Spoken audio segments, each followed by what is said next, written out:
नमस्कार। फिर से एक बार स्वागत है मेरे चैनल पर। मैं हूं राज। आप देख रहे हैं हाईवे 33। दोस्तों, ये जो कहानी मैं आपको आज बताऊंगा, ये कहानी महाराष्ट्र की पुणे से आई है। हमें कहानी जो शेयर किए हैं उनका नाम संदीप है। संदीप एक सिविल इंजीनियर हैं और अपने पिता के ही पास, पिता उनके एक ठेकेदार हैं और अच्छी पकड़ है उनकी घर मकान दुकान बनाने के जानकारी में, और उन्हीं के पास में उनकी मदद करने लगे थे। और वो साल थी 1999 और संदीप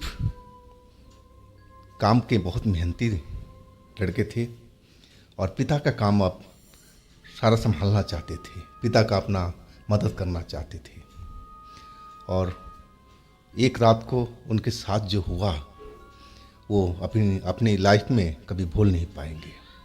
और उस चक्कर में वो करीब करीब 2 साल तक परेशान रहे थे, लेकिन खैर उनकी जान तो बच गई थी।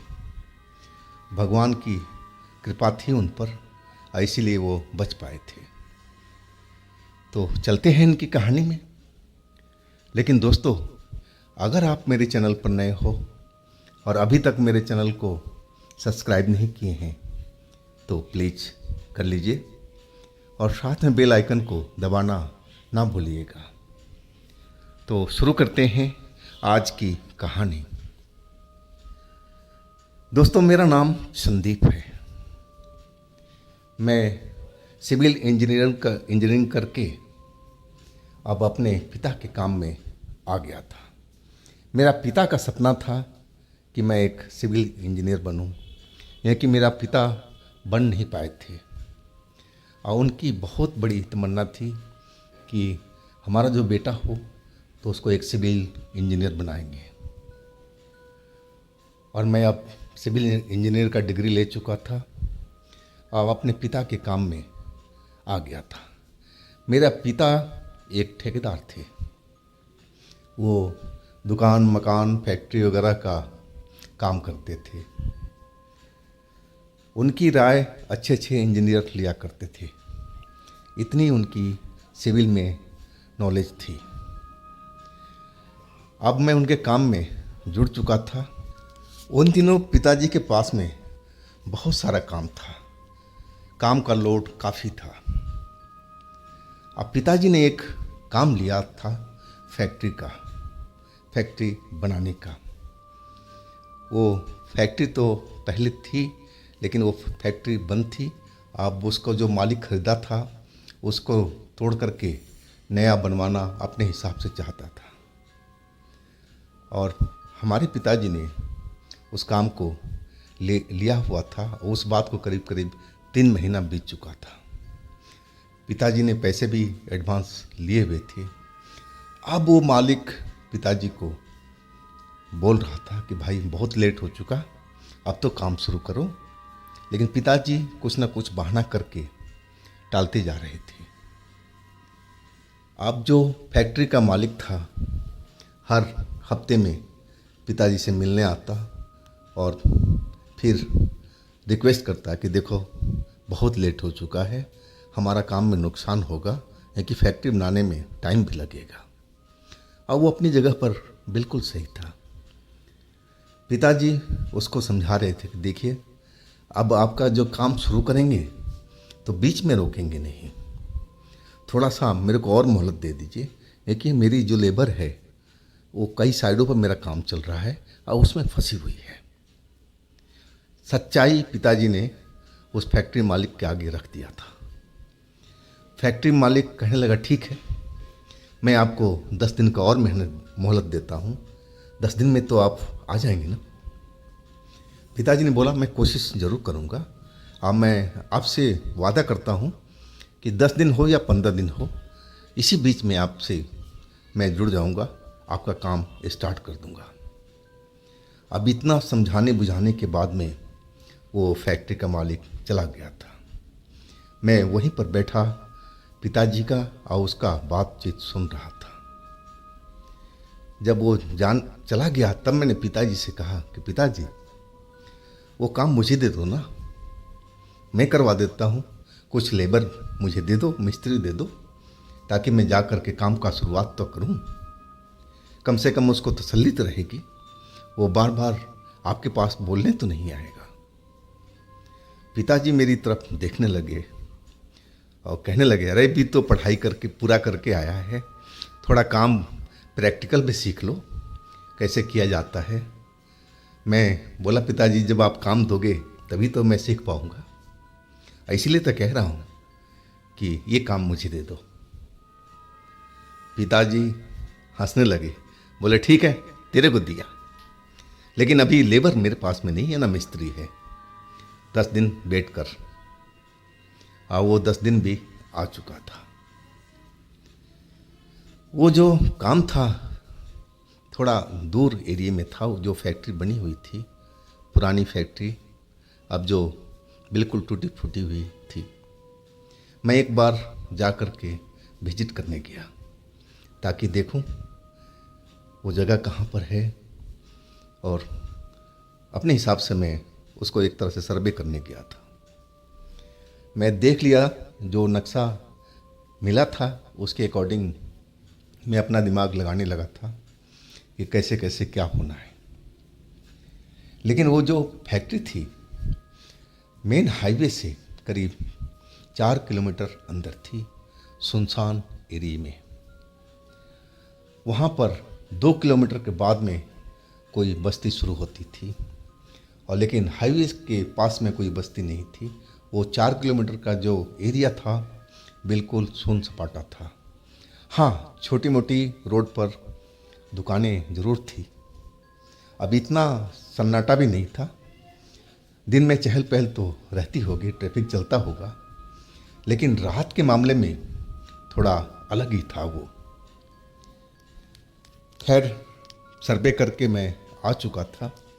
अब वहाँ पर क्या क्या लगना था, क्या क्या होना था, मैं सारी लिस्टें वगैरह बनाना शुरू कर दिया था, ताकि लेबर मिस्त्री जब दूसरे साइड से आए तो मैं फटाफट लेकर के वहाँ निकल पड़ूँ और काम का शुरुआत करूँ। और वही हुआ।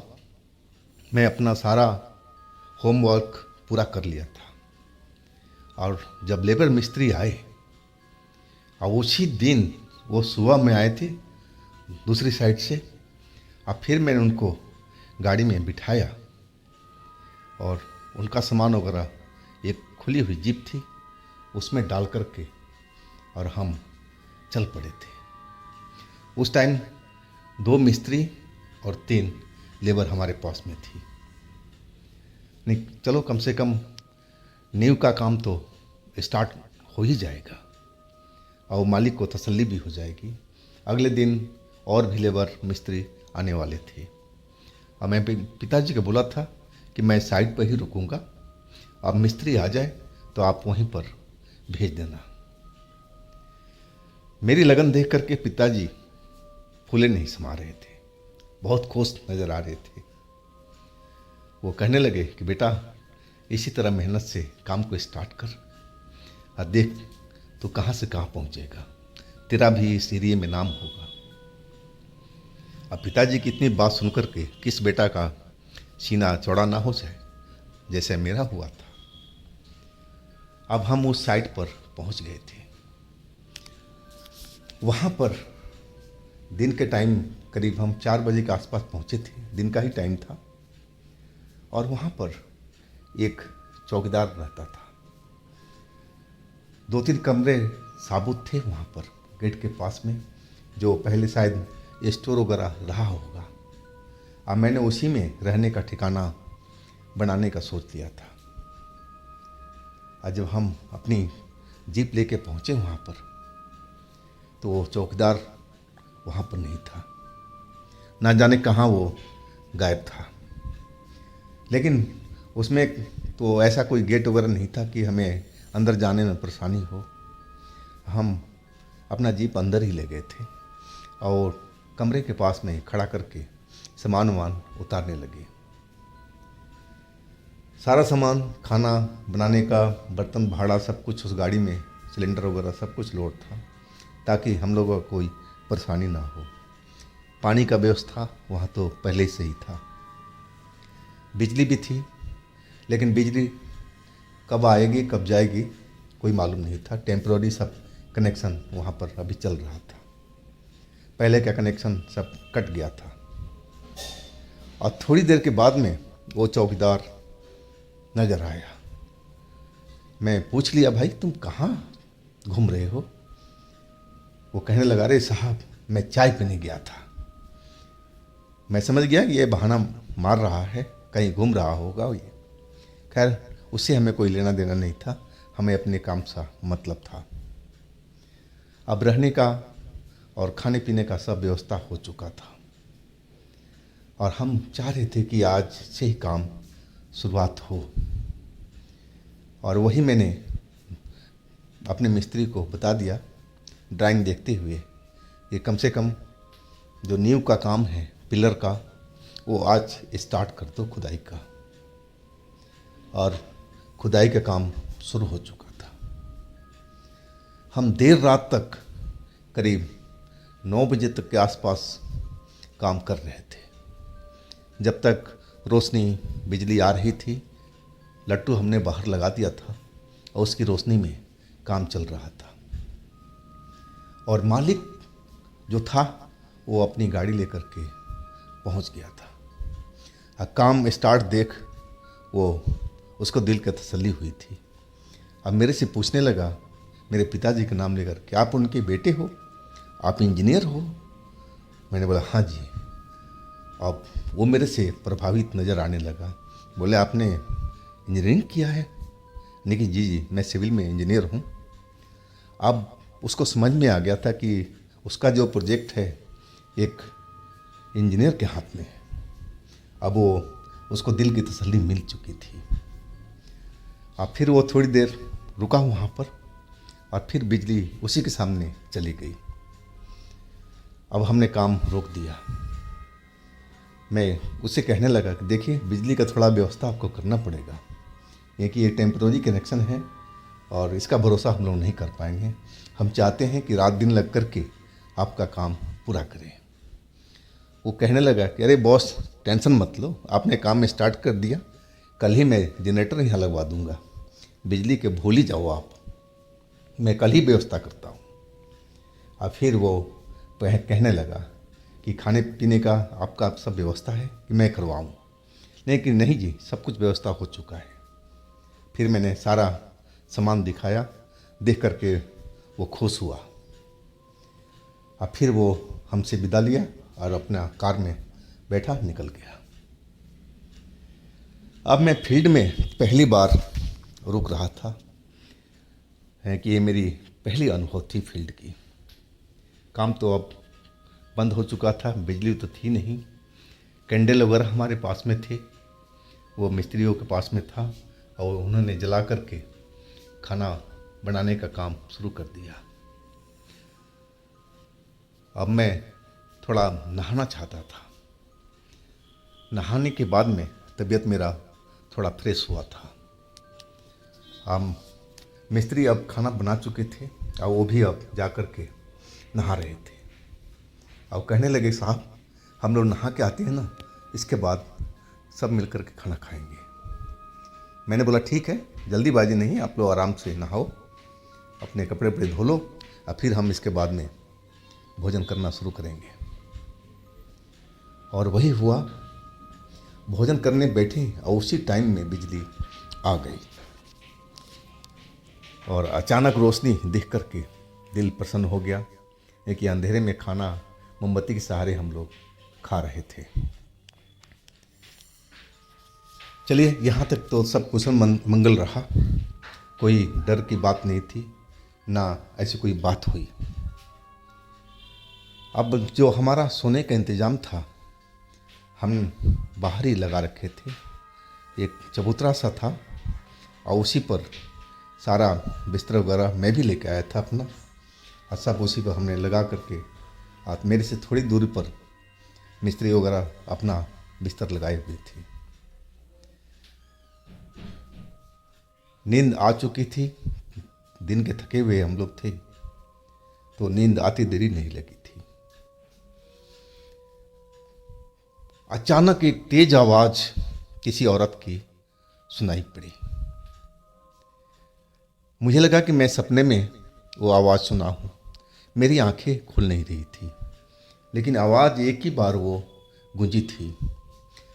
वो आवाज़ थी कि तुम लोग यहाँ पर क्या कर रहे हो, कौन हो तुम लोग और यहाँ क्या कर रहे हो। और उसके बाद में आवाज़ दोबारा नहीं सुनाई पड़ी, लेकिन आवाज़ बहुत तेज थी वो। और मैं समझ रहा था कि मैं सपने में आवाज़ सुन रहा हूँ, लेकिन तभी मिस्त्री जो थे मुझे उठाने लगे। अरे सर उठिए ना सर, उठिए ना सर, देखिए वहाँ पर सामने देखिए ज़रा। अब मेरी आँख खुली, मैं देखने लगा जिधर मिस्त्री इशारा कर रहे थे। उस टाइम रोशनी बाहर में जल रही थी, उजाला था। मैं देखा कि एक सफ़ेद कपड़े में एक औरत, जहाँ पर हम नींव का काम शुरू किए हुए थे, और वह उसी नींव के पास में खड़ी और हम लोग की तरफ देख रही थी। उसके खुले हुए बाल हवा में लहरा रहे थे और वो हमारी तरफ मोटी मोटी आंखों से घूरते जा रही थी। शायद उसी ने आवाज़ लगाया था कि तुम लोग कौन हो, यहाँ क्या कर रहे हो। अब मुझे समझ में आ गया था। मैंने मिस्त्री से पूछा, अरे ये औरत कौन है और वो उस नींव के पास में क्या कर रही है। वो कहने लगा, साहब हमें तो ये कोई चुड़ैली नज़र आ रही है।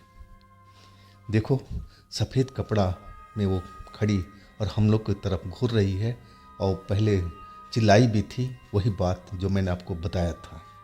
और तभी मेरी नींद खुली थी। साहब यहाँ ठीक नहीं है, हम लोग यहाँ से चलते हैं, रुकना खतरे में जान को डालना होगा, वो मिस्त्री कहने लगा। लेकिन मैं इंजीनियर था, पढ़ाई किया, अब मैं भूत प्रेत पर कहाँ विश्वास करने वाला था। मैंने बोला, अरे नहीं नहीं नहीं, डरने वाली कौन सी बात है भाई। वो देखो एक मामूली सी औरत लड़की ऐसी दिखाई पड़ रही है, उससे क्या डरना। तुम लोग रुको, मैं पूछ के आ रहा हूँ कि कौन है वो। और तब तक तो मिस्त्री मेरा हाथ पकड़ लिया, कहा नहीं साहब आप नहीं जाएंगे वहाँ पर, वो चुड़ैल है, आपको पकड़ लेगी। मैं उसका हाथ छुड़ाते हुए कहा, अरे नहीं मिस्त्री जी, कोई चुड़ैल वुड़ैल नहीं होती, ऐसा कुछ नहीं होता। ये कोई मामूली औरत है, लड़की है, जो भी है, ये कोई भूत प्रेत नहीं है। अपने दिमाग से फितूर निकाल दो, भूत प्रेत नाम का कोई चीज़ होता ही नहीं है। सारे लोग खड़े थे, मिस्त्री और लेबर, और सब मेरे को मना कर रहे थे कि नहीं साहब आप मत जाइए आगे, वो आपको नुकसान पहुंचा देगी। लेकिन मैं पढ़ा लिखा इंसान, वो भी इंजीनियर, भला मैं कैसे डर जाऊं। जवानी का जोश था, शरीर भी हष्ट पुष्ट था, तो मैं अब उनका हाथ झटक करके आगे की तरफ चल पड़ा, जहां वो सफ़ेद कपड़े वाली लड़की खड़ी दिखाई पड़ रही थी। मैं एक एक कदम चलता हुआ उसके नज़दीक पहुंच रहा था, और जैसे जैसे उसका नज़दीक पहुंच रहा था, उसकी आंखें मोटी मोटी और होती जा रही थी। मैं समझ गया कि ये औरत, ये लड़की हमें डराना चाहती है, ये भूत का ड्रामा खेल रही है जो हमने फिल्मों में बहुत देखा है, और कोई बात नहीं है। ये शायद डरा करके हमें इस जगह से भगाना चाहती है, जैसा अक्सर फिल्मों में दिखाया जाता है। अब मैं उस चीज़ का परवाह नहीं किया और सीधा उसके पास पहुंच गया। बस उसके हमारे बीच में 2 कदम की फासला था। तब मैंने देखा कि वाकई में वो जो लड़की थी, उम्र कोई ज़्यादा नहीं था, 20-22 साल की रही होगी, यंग लड़की थी, और खुले हुए बाल लहरा रहे थे, देखने में एक आकर्षक लग रही थी। कि कोई भी उस पर दीवाना हो जाए। अब मैं जब उसके बिल्कुल पास पहुंच गया था, 2 कदम का फासला रह गया था, अब वो मेरी तरफ घूर करके अब बड़ा अजीब नज़रों से देखने लगी थी। अब फिर वो अपनी आंखें और मोटी कर ली थी, पता नहीं कैसे, और फिर कहने लगी, ये हमारा घर तुम तोड़ रहे हो, तुम यहाँ पर ये गड्ढा बनाए हो। मैंने कि आपका घर कहाँ से हो गया, ये तो फैक्ट्री है और हम फैक्ट्री को दोबारा से बना रहे हैं, आपका घर कौन सा हो गया, आप कौन है पहले ये बताइए, और यहाँ पर कैसे आ गई। मैं उसको धमकाते हुए बोला था।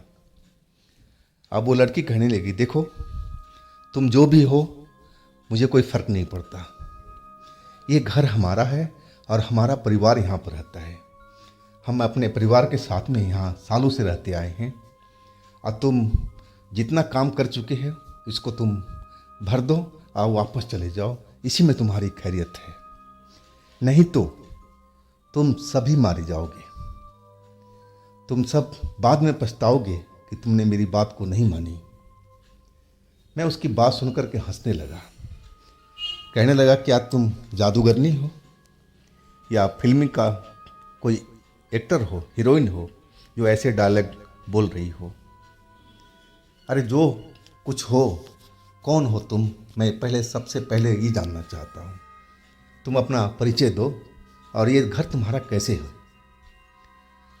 अब वो कहने लगी, देखो तुमसे मैं बहस नहीं कर सकती, ना करना चाहती हूँ, बस तुम्हें आखिरी बार चिता रही हूँ कि तुम लोग यहाँ से चले जाओ और यहाँ पर कुछ तोड़ फोड़ मत करो, हमारा घर का नुकसान मत करो, और ये खड्डा वगैरह तुम लोग भर करके और यहाँ से चले जाओ, दोबारा मत आना इस जगह पर।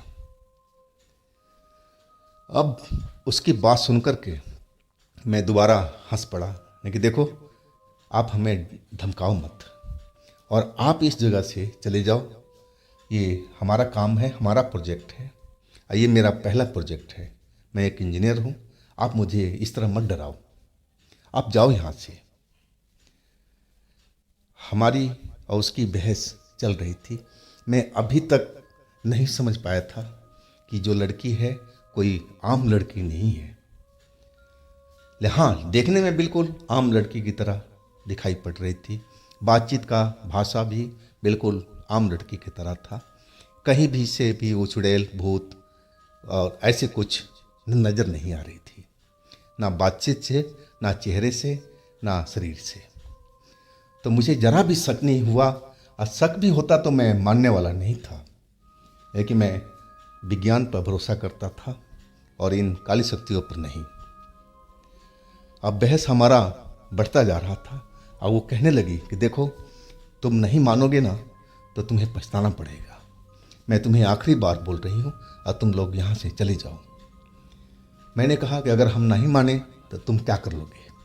मैं भी अब गुस्से में आ चुका था। वो लड़की हवा में ही अचानक गायब हो गई।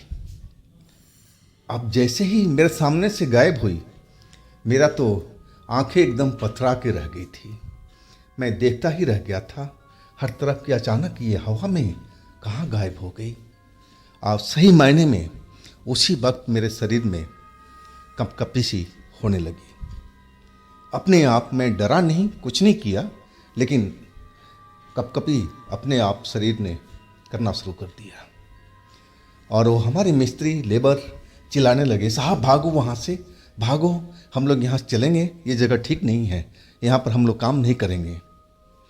अब मैं कुछ नहीं बोल रहा था, चुपचाप खड़ा था।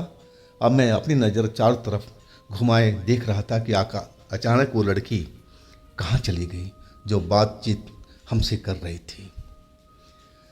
और तब तक मिस्त्री लेबर दौड़ते हुए आ गए थे और मेरा हाथ पकड़े और कहने लगे, साहब चलो यहाँ से, हम लोग बहुत बड़े खतरे में हैं। आपने तो देख लिया ना कि वो लड़की अचानक आपसे बात करते करते हवा में गायब हो चुकी है। यानी कि हाँ, हो सकता है कोई जादूगरनी हो, लेकिन हम डरेंगे नहीं, मैं अभी भी पूरा जोश में था, हालांकि बदन मेरा कांप रहा था, न जाने क्यों, लेकिन मैं डरा हुआ बिल्कुल नहीं था।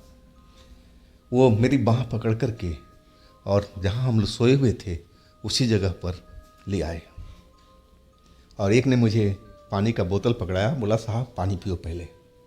ठंडे दिमाग से सोचो, ये जगह वाकई रहने लायक नहीं है, हम लोग यहाँ से इसी वक्त निकलते हैं।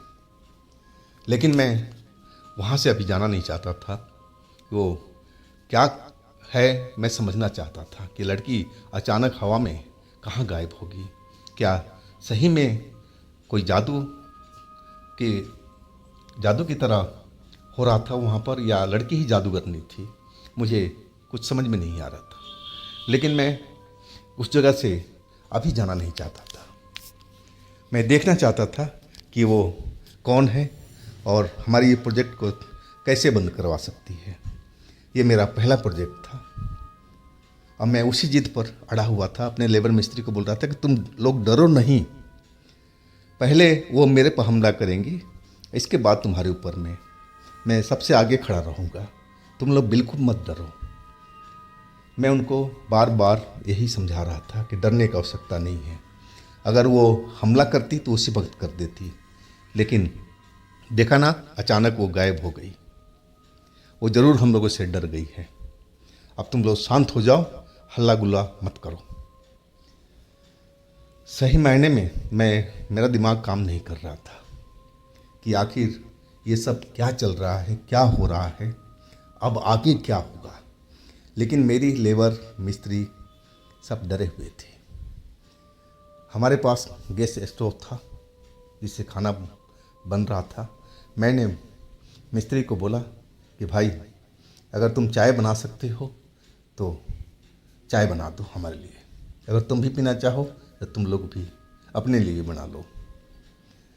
और वो मिस्त्री चला गया चाय बनाने के लिए। मेरी नज़रें हर तरफ जहाँ तक जा सकती थी मैं देख रहा था, लेकिन उस लड़की का आता पता कहीं पर नहीं था। अब वो जगह बिल्कुल शांत दिखाई पड़ रही थी, लेकिन मेरी निगाहें ज़्यादातर उस नींव के पास जहाँ खुदाई हुई पड़ी थी वहीं पर रुकती थी। ये कि लड़की मुझे वहीं दिखाई पड़ी थी।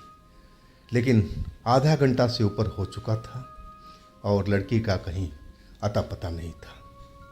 चाय हम पी चुके थे।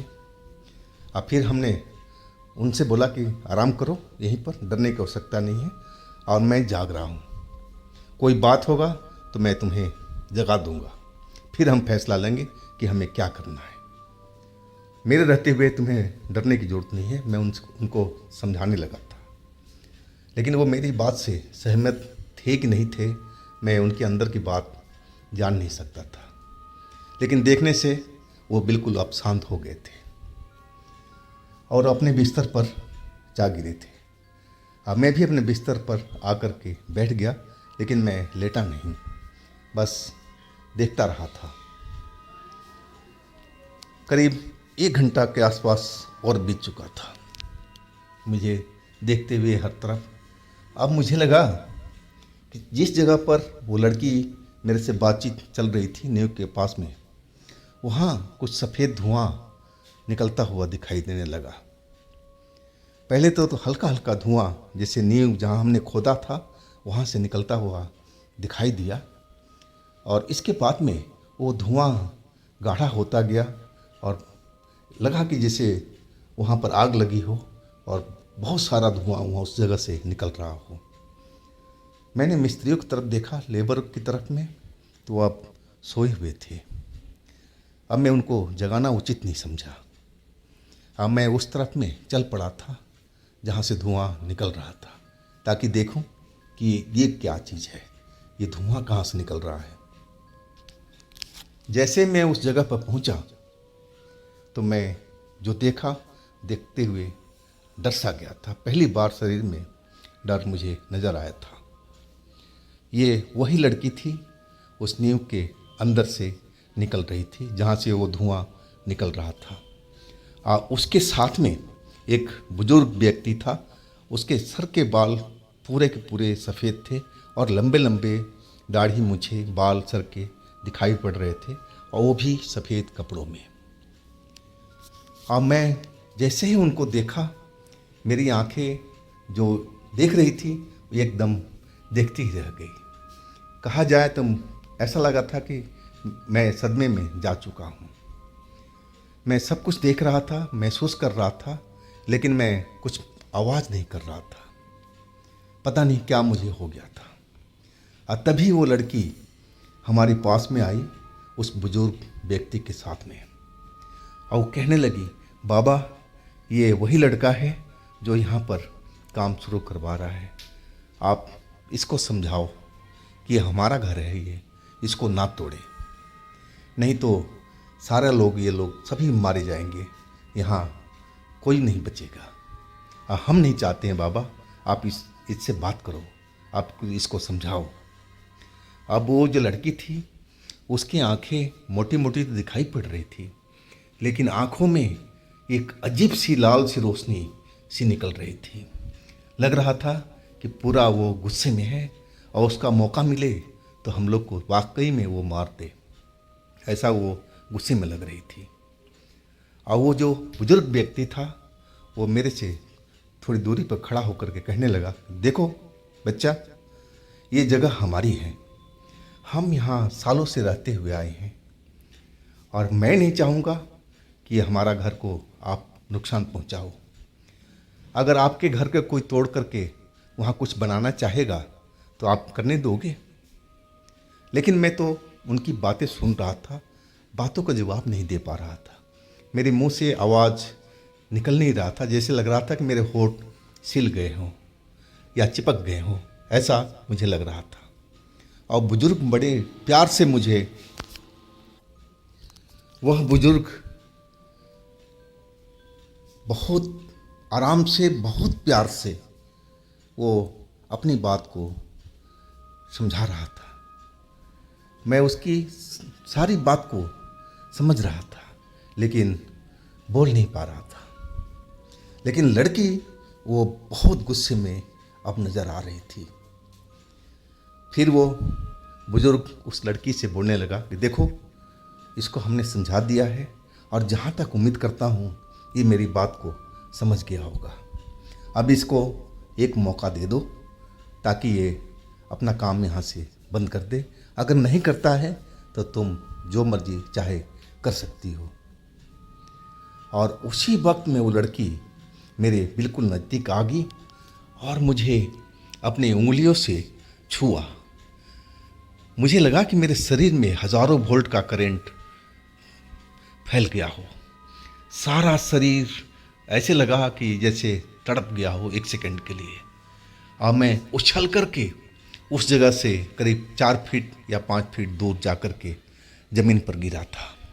और गिरते ही ऐसा लगने लगा कि पूरा धरती हिल रही हो, गोल गोल घूम रही हो। हर तरफ अब मुझे अंधेरा ही अंधेरा दिखाई पड़ने लगा था। अब मैं अपना होश खो दिया था। जब मुझे होश आया तो सुबह हो चुकी थी और वो मिस्त्री और लेबर मेरे सर पर पानी का छिड़काव कर रहे थे। साहब उठो, आप यहाँ पर कैसे आ गए साहब? आप तो बिस्तर पर थे। अब मैं क्या बनूं कि मेरे साथ में क्या हुआ है? अब मैं होश में आ चुका था। अब फिर मैं घूर करके उस नींव की तरफ देखा, लेकिन अब वहाँ ना लड़की थी ना वो बुजुर्ग थे। सुबह का उजाला हर तरफ फैल गया था। अब हम अपने बिस्तर के पास में आ चुके थे। हाँ, लेकिन मैं इतना समझ गया था कि ये जगह खतरे से भरी हुई है।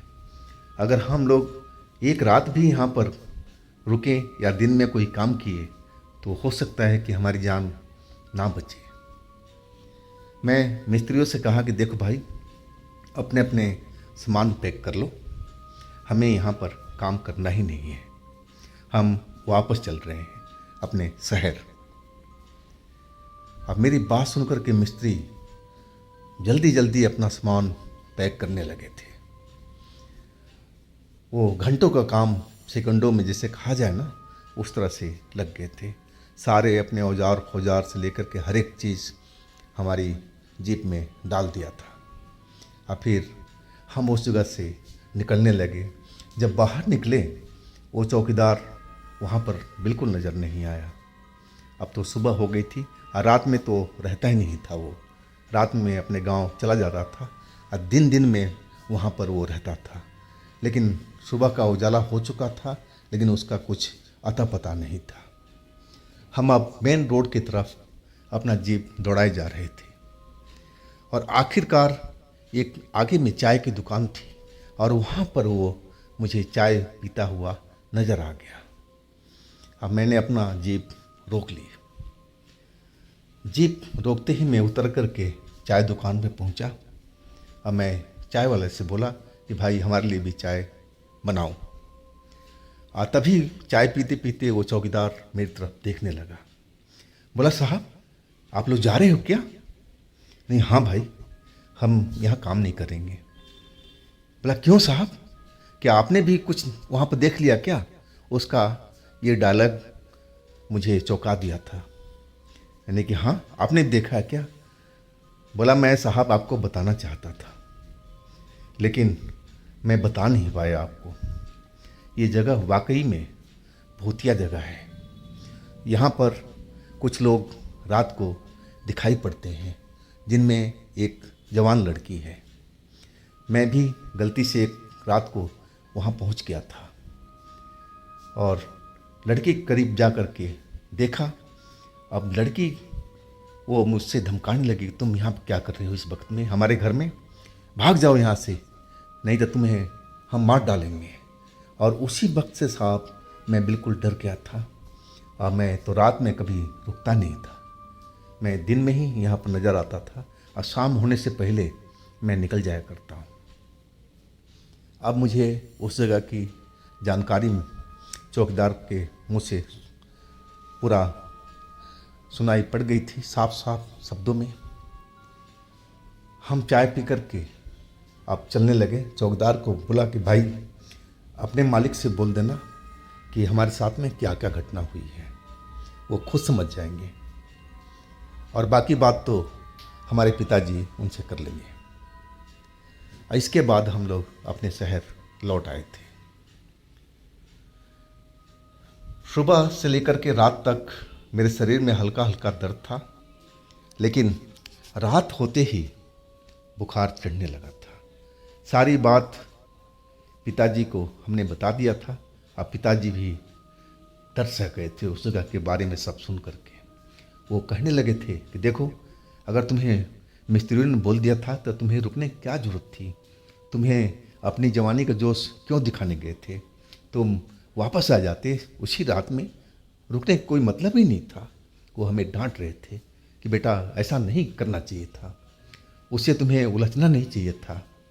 अब पता नहीं वो क्या चीज़ है, जिन्नात है, चुड़ैल है, क्या है, हमें नहीं मालूम बेटा, लेकिन तुमने एक बहुत बड़ी गलती की। अब हमारा परिवार भी जो था वो हम पर ही गुस्सा था कि तुम्हें उनसे उलझना नहीं चाहिए था। देख लिया उलझने का परिणाम। और ये तो बात चलो परिवार वालों ने बोल दी थी, लेकिन अब बुखार तो चढ़ता ही जा रहा था। बुखार की दवाई भी हमने खाई। लास्ट में ऐसा नौबत आ गया था कि बुखार बहुत ज़्यादा हो चुका था और डॉक्टर को बुलाना पड़ा था। डॉक्टर ने भी इंजेक्शन लगाया और बोला कि पानी की पट्टी सर पर कराओ। मेरी माँ सर की पट्टी कर रही थी। अब दवाई से थोड़ा बुखार तो उतरा था और तब मुझे नींद आ गई थी। नींद में मैं देखने लगा कि मैं उसी जगह में हूँ सपने में, लेकिन वो जो लड़की थी अब वो दिखाई नहीं पड़ रही थी। वहाँ पर तो बहुत सारे कुछ अजीब अजीब चेहरे वाले लोग, औरतें उस जगह पर नज़र आ रहे थे, जैसे सारे लोग वहीं पर रहते हों और जिधर देखो वही नज़र आ रहे थे। अब मैं उनके बीच में खड़ा था और उसमें कोई भी औरत या आदमी मेरे पास में आता और मुझे धक्का दे देता यही था ना ये जो हमारे घर को तोड़ रहा था, इसको हम छोड़ेंगे नहीं। यही बात हर कोई मेरे को धक्का दे करके बोलता था और मैं फिर सपने में भी डर जाता था, चीख मार लेता था। चीख मारते ही मेरी माँ मुझे जगाने लगती, अरे बेटा क्या हुआ, क्यों चीख मार रहे हो। और फिर मैं आंखें खोलता और माँ को बोलता कि माँ बुरा सपना देख रहा था। माँ कहने लगती कि बेटा बुखार में ऐसा ही होता है, डरो नहीं, सब भगवान सही हो जाएगा। सुबह हो गई थी, लेकिन बुखार पहले से तो कम था, लेकिन इतना भी कम नहीं था। शरीर कमजोरी महसूस हो रही थी। और फिर दिन में भी मैं जब सोया तो वही सपना मुझे बार बार आने लगा था, उसी जगह का, और वही सब लोग मुझे दिखाई पड़ रहे थे और वही बात चल रहा था। हाँ, यही वो लड़का है जो हमारे घर को तोड़ना चाहता था। कोई गुस्सा हो रहा था कि मारो इसको, मारो इसको। लेकिन तभी वो लड़की आ गई, बोले नहीं नहीं नहीं, इसको मत मारो, पिताजी ने इसको समझा दिया है, आप लोग हट जाओ। अब फिर मेरी नींद खुल गई। सपने में पहली बार उस लड़की को मैंने देखा जो हमारी बचाव कर रही थी। अब बुखार जो था दोबारा चढ़ चुका था, रात में भी तेज बुखार हो गया था। फिर डॉक्टर आया और फिर सुई दवाई दे करके चला गया। माँ मेरे पास ही ज़्यादातर रहती थी, सर पर ठंडे पानी की पट्टी करती थी। अब ये जो बुखार का सिलसिला था 3-4 दिन तक चलता रहा और वो सपना जो था उस जगह का मुझे बार बार आता था। कभी वो लड़की मुझे नज़र आ जाती उन लोगों से बचाते हुए, और कभी वो नज़र नहीं आती। वो लोग मुझे डराते थे, धमकाते थे, मारने की कोशिश करते थे, और फिर मेरी आंखें खुल जाती थी।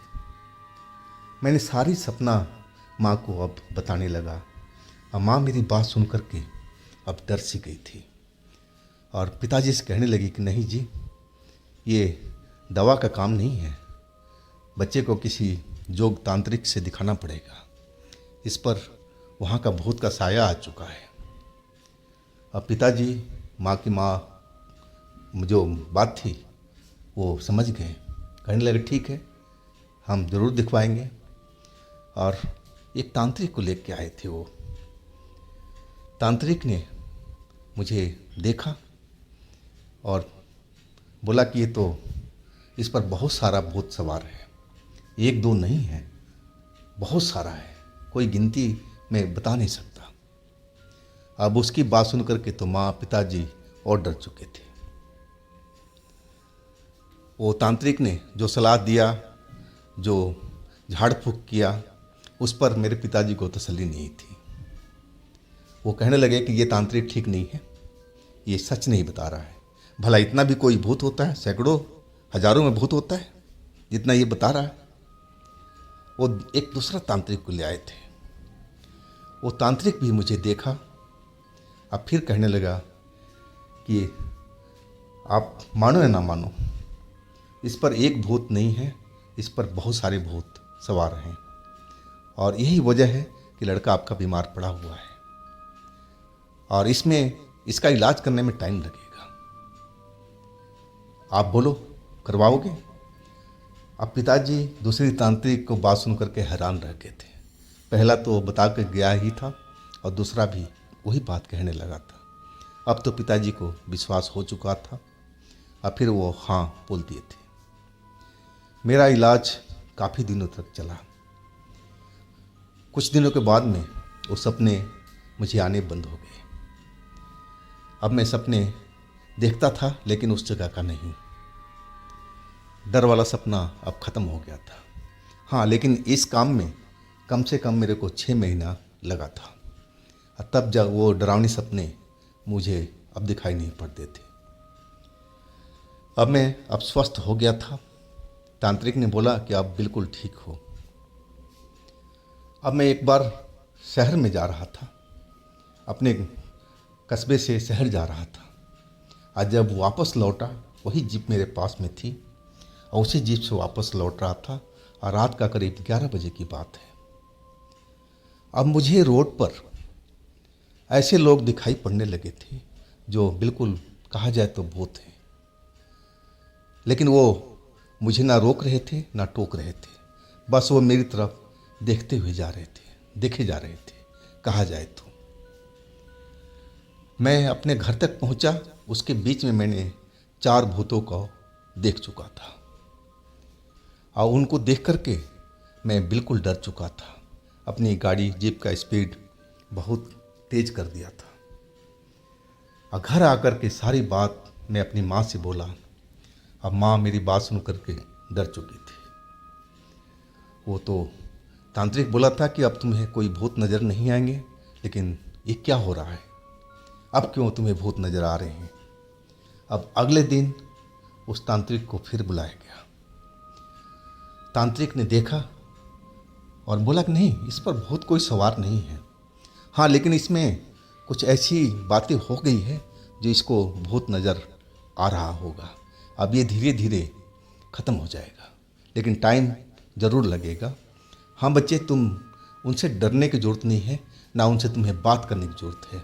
जहाँ दिखाई दे अपनी आंखें मोड़ लेना, उनकी तरफ आंखों के अंदर मत देखना, तुम अपना रास्ता बदल देना। अब धीरे धीरे ये सब भी कम हो जाएंगे। अब मैं दूसरी मुसीबत में फंस चुका था। खैर, कुछ महीनों के बाद में वो भूत भी मुझे दिखाई देना बंद हो गए थे। अब कहा जाए तो मैं बिल्कुल अब स्वस्थ हो चुका था और ये कहानी का एंड यहीं पर मैं कर रहा हूँ। हाँ, इसके बाद में कुछ और भी कहानी है जो मैं अगले बार में बताऊंगा आप लोगों को। वो अलग कहानी है, इस कहानी से अलग हट करके है। तो दोस्तों, ये थी आज की कहानी संदीप जी का। अगर आपके पास भी इस तरह का कोई घटना है, कोई आत्मकथा है अपनी या अपने रिश्तेदारों की, तो आप मुझे इंस्टाग्राम पर या मेरे व्हाट्सएप नंबर पर ज़रूर शेयर कीजिएगा। और दोस्तों, मेरे दूसरे चैनल पर भी जाइए, उनमें भी अच्छी अच्छी कहानियाँ हमने डाली हुई है जो आपको बेहद पसंद आएगी। चैनल का लिंक डिस्क्रिप्शन बॉक्स में दे रखा हूँ, तो एक बार उन चैनल पर ज़रूर विजिट कीजिएगा, उन कहानियों का ज़रूर मज़ा लीजिएगा। मेरे इस चैनल को भी लाइक कीजिएगा, सब्सक्राइब कीजिएगा, शेयर कीजिएगा। अब फिर हम मिलते हैं अगले दिन एक नई घटना, एक नई कहानी में। आप लोग अपना बहुत ही ख्याल रखिएगा। नमस्कार।